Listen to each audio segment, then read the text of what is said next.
352 to 65. That was the final tally for the House bill to force China's sale of TikTok due to obvious national security concerns. But in this rare and overwhelming moment of bipartisanship, why the heck is Senator Chuck Schumer not taking swift action to advance the legislation? And while I'm asking questions, if TikTok's claims are true, that it's not controlled by the Chinese Communist Party, why on earth is China so worked up about this? 对 TikTok 的打压 This kind of bullying behavior that cannot win in fair competition disrupts companies' normal business activity, damages the confidence of international investors in the investment environment, and damages normal international economic and trade order.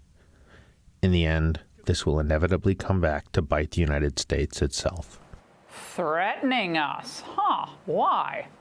And would they ever allow a pro-U.S. propaganda outlet to set up business in China?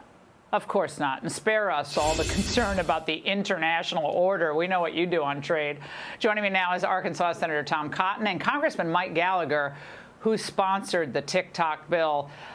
Let's start with you, Senator Cotton. TikTok CEO spoke with Fox's Aisha Hasni this afternoon. Watch this. There's a lot of misinformation out there, and I intend to clarify it. I haven't heard exactly what we have done that's wrong. As you know, it is very disappointing for us that the bill passed in the House of Representatives. We looked at it. This is a banned bill. In this form, if it's passed into law, this is a ban on our app in this country. Well, Senator, since he hails from a country that bans free speech and free exercise of religion, he should know that this is not a ban. But the message is working with TikTok users who are all up in arms. Well, Laura Xiaoqu, the CEO of TikTok, is a communist stooge who has enriched himself through the Chinese Communist Party. The TikTok legislation that passed yesterday through the House, thanks to Congressman Gallagher and House Republican leadership there, should be taken up immediately next week in the Senate by Chuck Schumer. The advocacy you talked about is a perfect example of it, Laura. You had TikTok sending out push notices to the phones of millions of its users, asking them to press a button to call its congressman.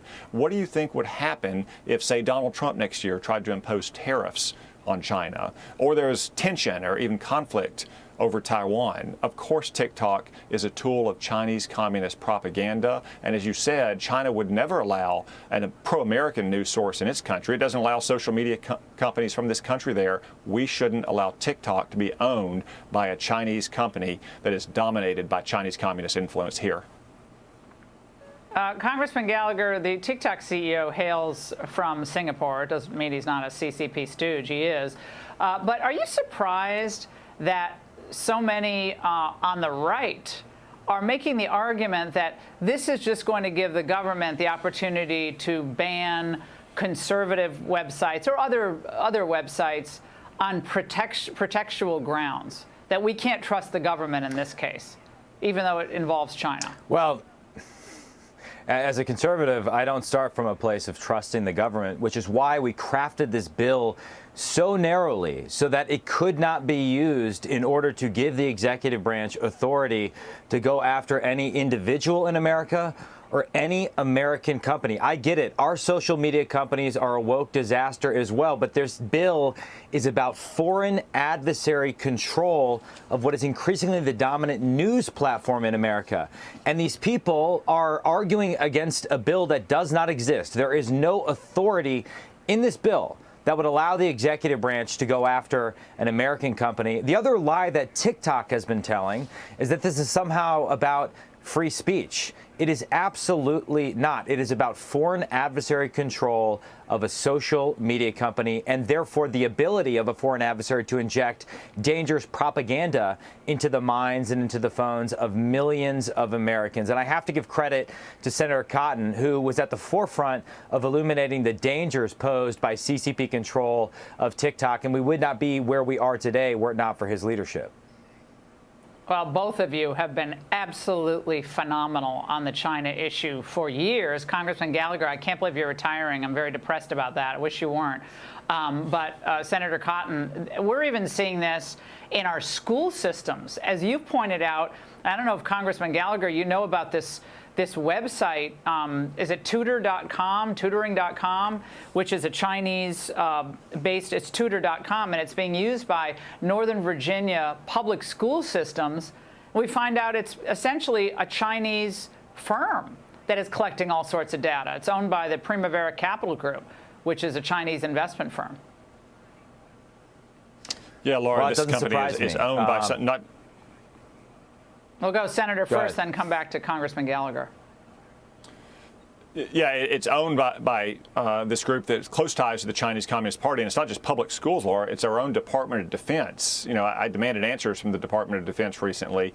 We haven't gotten satisfactory answers yet, but I find it hard to imagine we're going to get satisfactory answers. Why would our Department of Defense be using a Chinese-owned tutoring site for service members or families when it puts at risk the data and the privacy of all of our troops and their families? There's more than enough American tutoring services that our own government, especially our own military, should be using. We shouldn't be using one with close ties to Chinese communists. Well, it also has ties, Congressman Gallagher, to ByteDance. I mean, ByteDance is everywhere, right? I mean, they're obviously extremely wealthy, powerful, CCP-connected company. But they have their paws connected with this firm as well. They absolutely do. And the core point about ByteDance is that it is beholden to the Chinese Communist Party. ByteDance has had to apologize in the past for failing to follow appropriate political control from the CCP. They've had to hire thousands of censors to ensure that they, in the future, follow that appropriate political control. And we also have major American investors who have billions on the line, having invested in ByteDance, that are now using that money to lobby against any action in the House and the Senate. They are weaponizing the D.C. swamp against us, which is why we need to stand up against this and pass this legislation before it's too late. Yeah. Drain the swamp. Let's make it a reality. Senator, Congressman, thanks so much.